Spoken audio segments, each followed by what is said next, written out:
I never liked surprises, but that day I wanted to be different. It was a bright Wednesday afternoon, and I had just finished my errands early. Derek had called earlier, complaining about skipping breakfast and having back-to-back meetings. So I thought, why not bring him lunch? Something small, something thoughtful, something a good wife would do. I stopped by his favorite Thai place, grabbed the spicy shrimp noodles he loved, and even got a little fortune cookie for fun. I remember smiling the whole way there, thinking he'd hug me, maybe kiss me on the forehead like he always did. Maybe we'd sit on the office couch and eat together. I imagined him lighting up when he saw me. I wish I had turned the car around. When I got to his office building, the receptionist smiled at me. She knew me. I'd been there a dozen times before. I told her I didn't want to disturb his meeting. "I'll just walk in and leave it on his desk," I whispered. She nodded, gave me the usual go-ahead, and I walked quietly down the long hallway. As I approached the door, I heard giggling. I paused. It was a woman's laugh. Soft, playful, familiar. My stomach sank. I pushed the door open slowly. I wasn't prepared. I wasn't ready. There she was. Tasha. My sister. My own blood. Straddling my husband in his leather chair, her hands tangled in his hair, his shirt half unbuttoned, their lips crushed together like they couldn't get enough. I couldn't move, couldn't breathe. The takeout bag slipped from my fingers and hit the floor with a soft thud, but they didn't even notice. I stared as they kissed like teenagers. No shame, no hesitation. I felt the floor tilt beneath me, and then, as if things weren't bad enough, I heard her laugh again. She pulled back and said, "She still thinks you're faithful. God, you're good at this." He smirked and whispered, "She's clueless." That was it. That broke something in me. I stepped forward. My shoes clicked softly against the floor.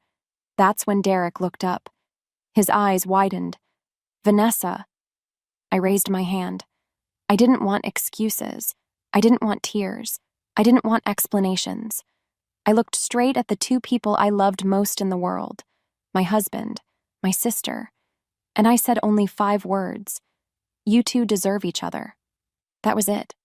No screaming, no crying, just those words.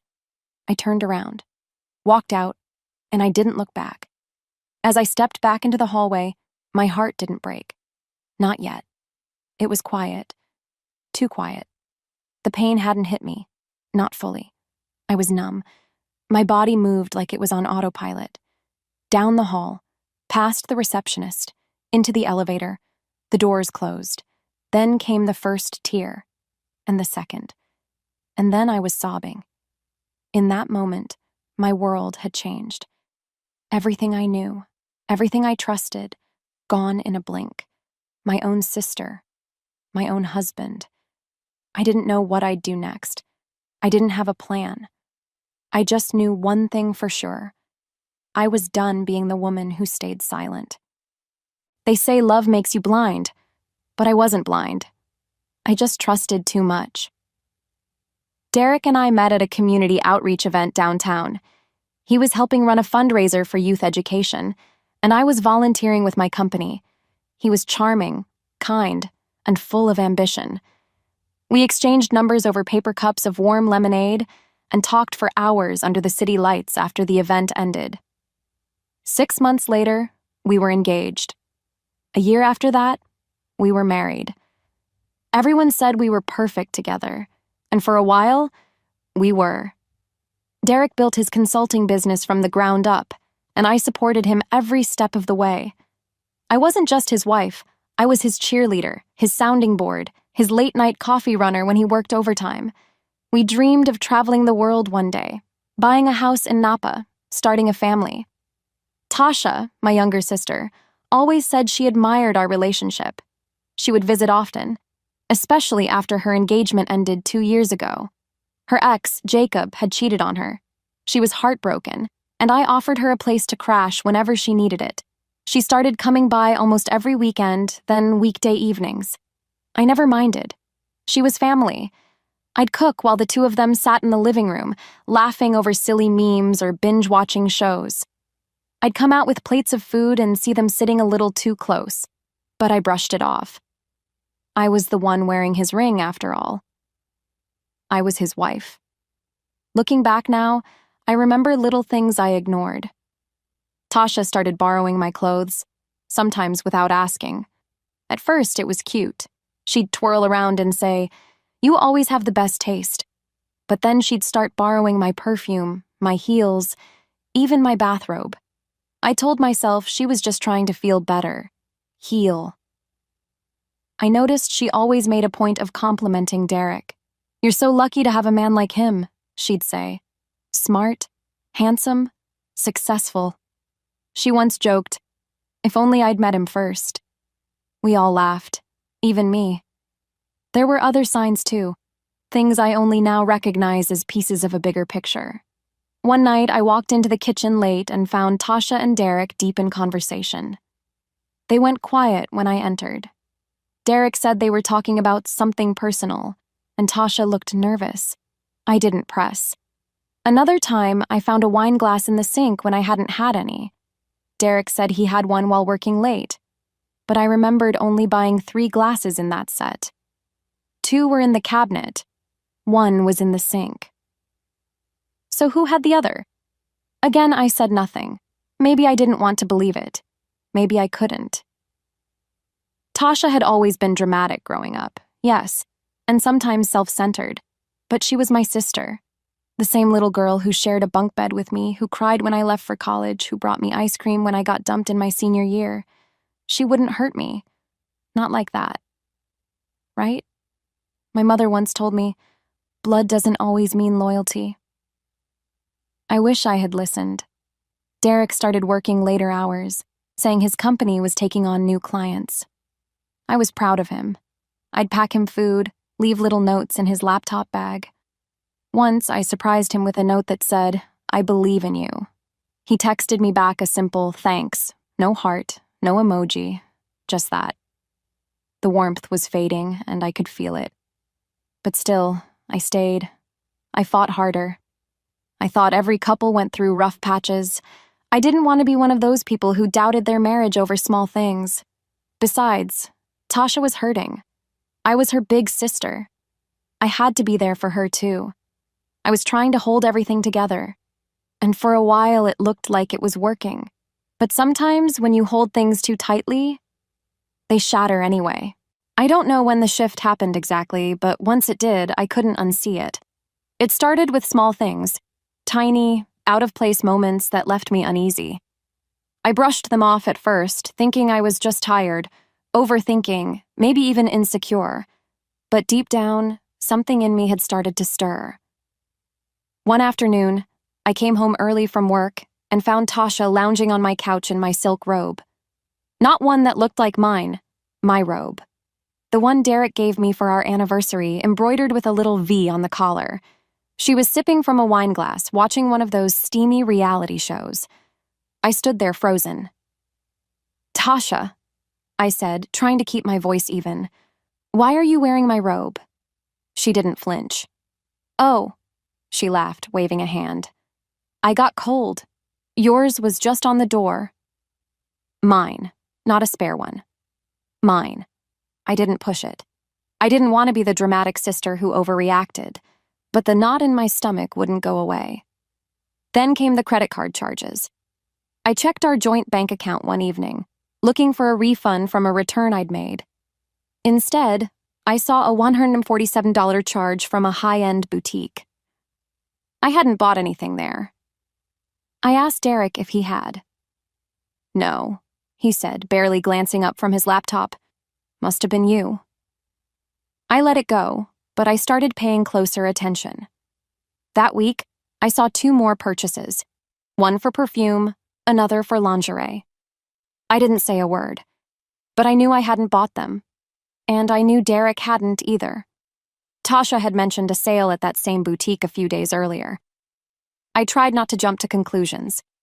Maybe it was coincidence. Maybe she just borrowed my card by accident, though she'd never asked for it. But the more I watched, the more I noticed. She'd walk past Derek and brush his arm, laugh just a little too hard at his jokes. Once, I saw her come out of the guest bathroom wearing a towel that barely covered her chest, right as Derek walked by.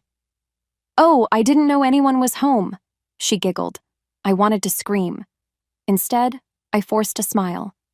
I told myself to relax, that I was seeing shadows where there was no light, that I couldn't be that woman, the one who becomes paranoid over nothing. But I was becoming her.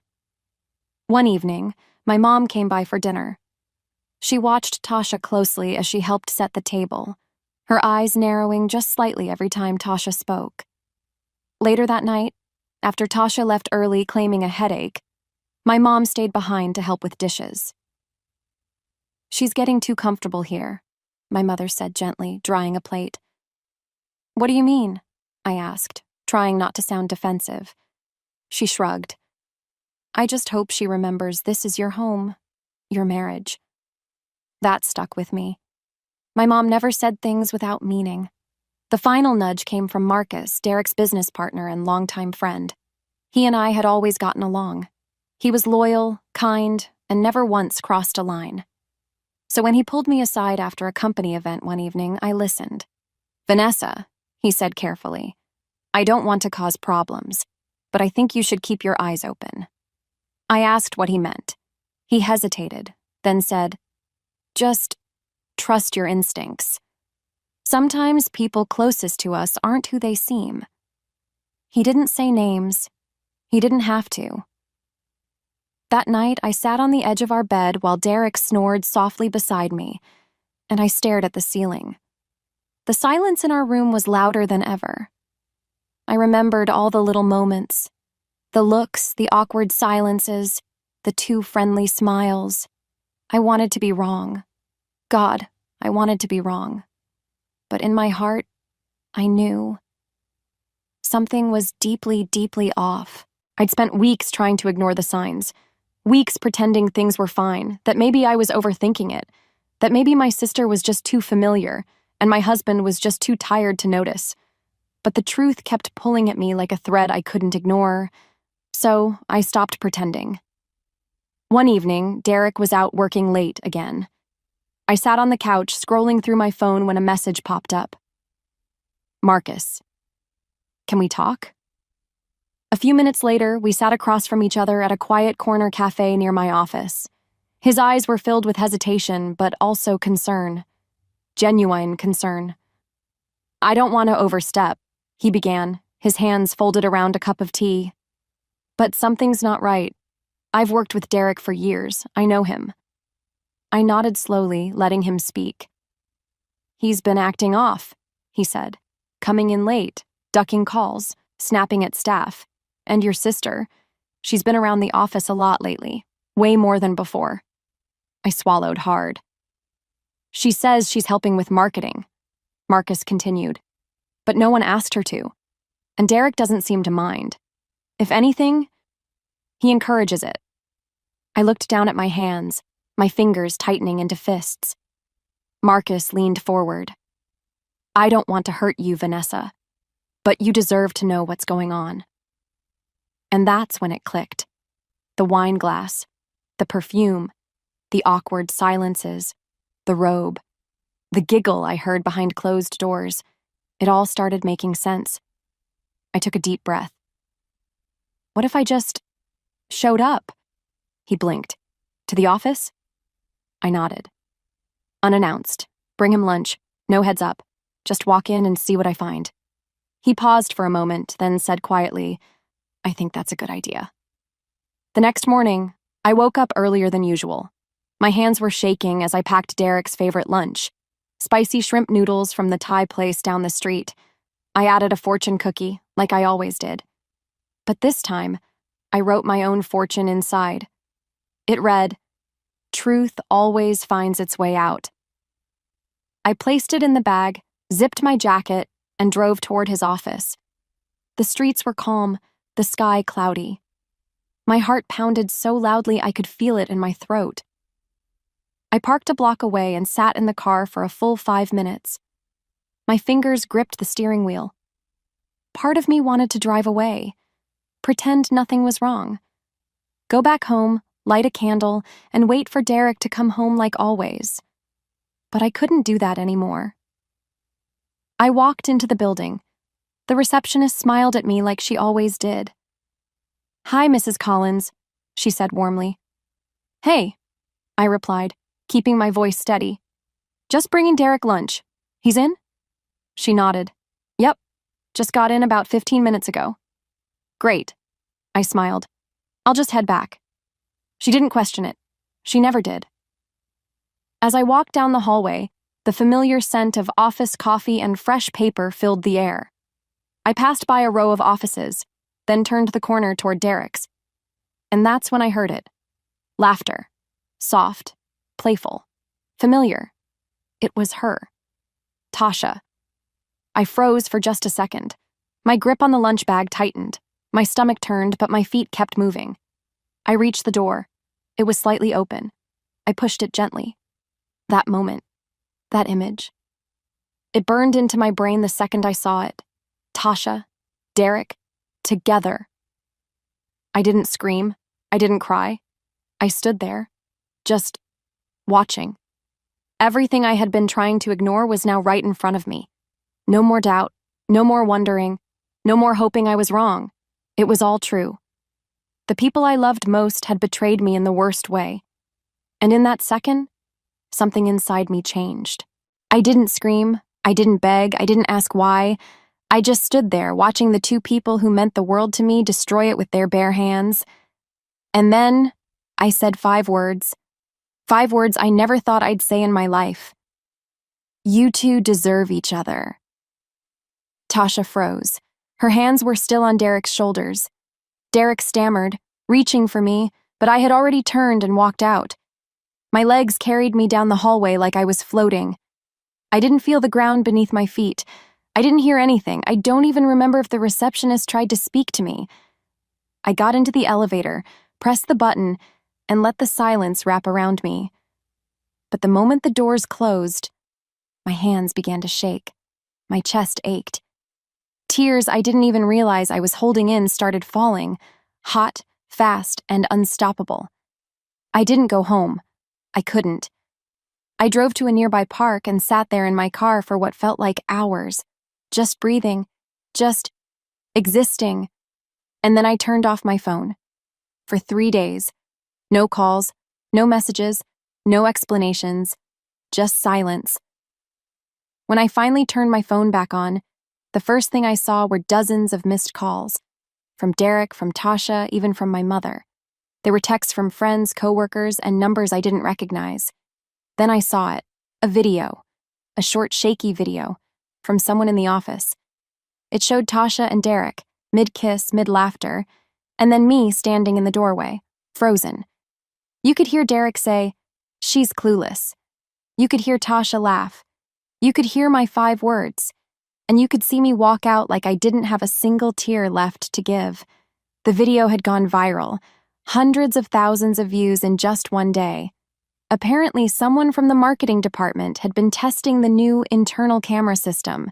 It had accidentally captured the entire thing, and someone leaked it. Now the whole city knew. Everywhere I went, people looked at me with wide eyes, some with sympathy, some with shock. At the grocery store, the bank, the gas station, even the mailman gave me a strange look that said, "Are you the one?" Derek tried everything. Calls, emails, flowers at my mom's house, apologies left on my voicemail that sounded more panicked than sincere. Tasha was silent at first. Then she messaged me. "Please, can we talk? I didn't mean for any of this to happen." I stared at the screen.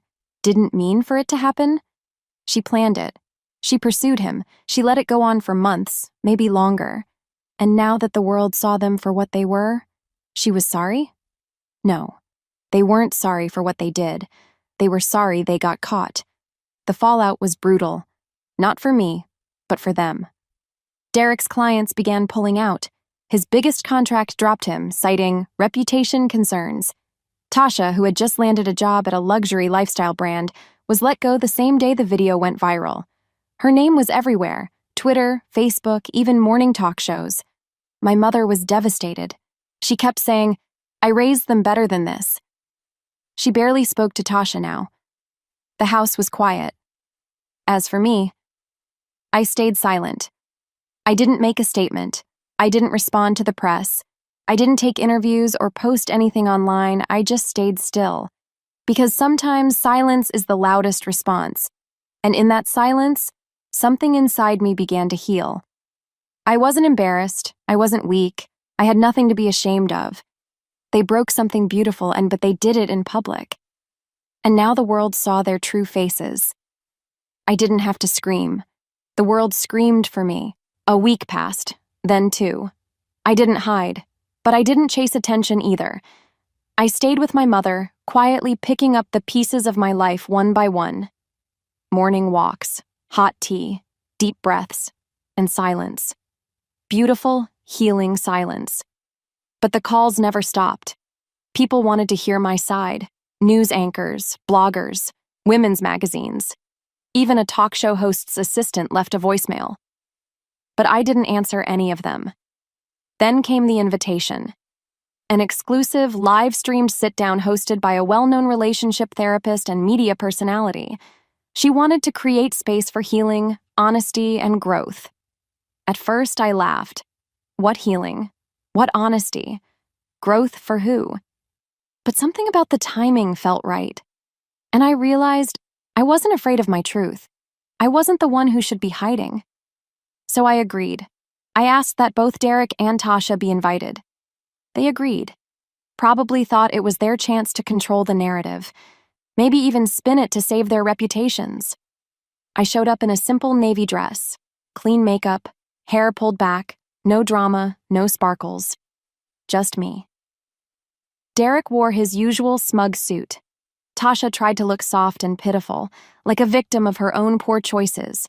She wore light makeup and a pale pink dress that made her look younger. Innocent. That had always been her trick. The host welcomed us and introduced the segment. When Family Betrays Love, the story that broke the internet. The cameras rolled. I waited. They spoke first. Derek started with a tired apology. What happened wasn't right. I wasn't thinking clearly. There was a lot going on in our marriage, and I made a mistake. A mistake? Tasha chimed in. I never meant to hurt my sister. I was going through a really dark time, and Derek was there for me. Things got blurred. I nodded slowly. My turn? I asked. The host gestured for me to speak. I took a small breath, looked at them, then into the camera. For months, I doubted myself. I blamed myself. I thought maybe I wasn't enough. But what I've learned is, it had nothing to do with me. This was never about love or weakness. It was about selfishness, arrogance, and entitlement. I paused, my voice calm, my hands steady. I brought receipts, I added, reaching into my purse. I pulled out a small binder.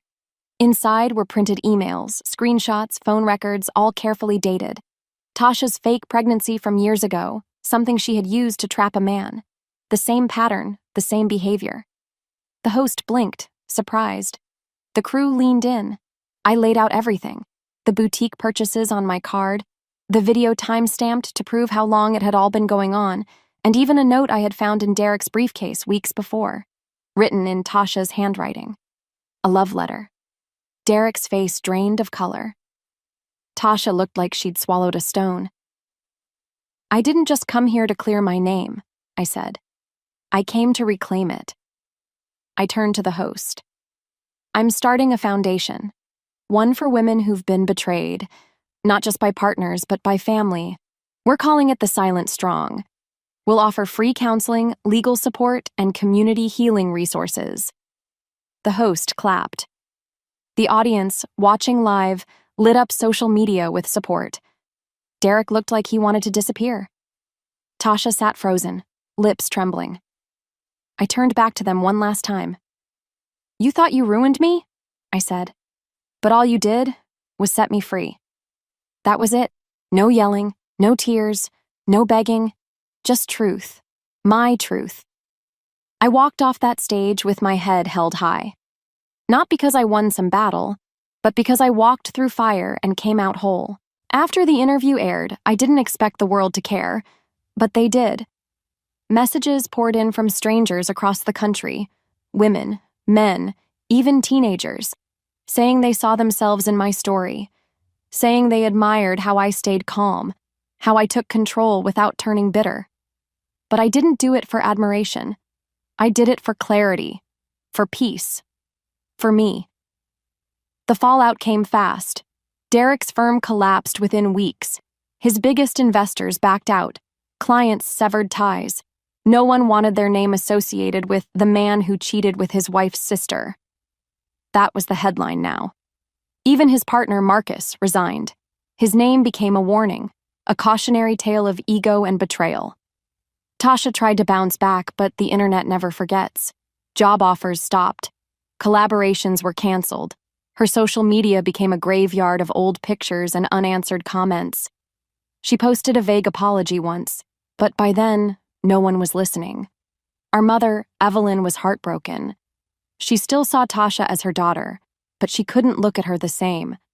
She told me, "I lost 2 people that day, but I won't lose myself trying to fix them." She was right. For a while, I kept things simple. I moved into a modest apartment on the quieter side of town. I bought a new couch, painted the walls a soft cream, burned candles every night that smelled like eucalyptus and lavender. Peaceful things. I slept better, deeper. My body stopped flinching at every message notification. I started working again, slowly at first, then more confidently. I was still me, still capable, still worthy. The silent, strong foundation took off faster than I imagined. We held our first support circle in a tiny room behind a library. 6 women showed up. By the 3rd week, there were 25. They cried, laughed, held each other. And for the first time in a long time, I felt like I belonged somewhere, not as someone's wife or someone's sister, but as Vanessa. Just me. People started inviting me to speak at workshops and events. Not as the betrayed wife, but as a woman who rose above pain, who made something good from something horrible. It felt good to be seen that way. One rainy afternoon, I got a letter. No return address. Just a folded sheet of paper inside. It read, "I was wrong. I was selfish. I thought he loved me, but I was just a placeholder. You were always the one he admired. I ruined the only real family I had. I'm sorry. T." I didn't cry. I didn't reply. I folded it, placed it in a drawer, and went on with my day. Some people wait years for an apology, but I'd already made peace long before that envelope arrived. Derek called once. I didn't answer. He sent a message that read, "Can we talk?" I deleted it without reading the rest. I wasn't angry. I didn't hate him. I just didn't care anymore. And that was the biggest freedom of all. One evening, I stood on my balcony, watching the city lights flicker like fireflies in the distance. I thought about everything I'd been through, everything I'd lost, and everything I'd found. I didn't need revenge. The city had already spoken. They judged them and cleared me. But more importantly, I forgave myself for not seeing it sooner, for loving too blindly, for holding on too long. I looked up at the night sky and whispered quietly to myself, "This is what peace feels like." And finally, it was enough.